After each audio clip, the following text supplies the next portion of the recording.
Síðasta orðið á Dagur Hjartarson. Veriði sæl.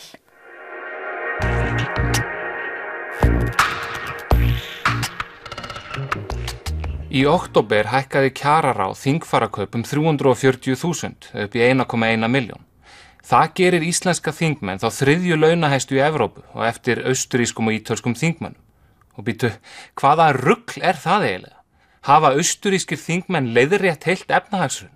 Hafa ítalskir þingmenn gleymt við loftarásir fjölmiðla og leynigestir RÚV á björtum og fallegum dögum?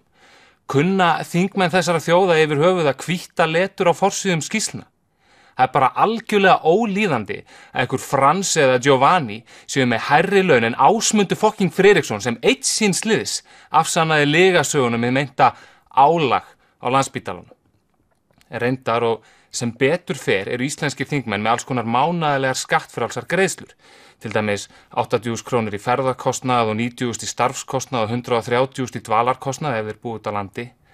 En ég veit að kjararáð getur gert miklu betur en þetta. Og við ættum öll að sjá sóma okkar í því að gera íslenska þingmenn ekki bara þeim launahæstu í Evrópu, heldur í öllum heiminum. Það á enginn að þurfa að svelta fyrir eigin hugsjónir.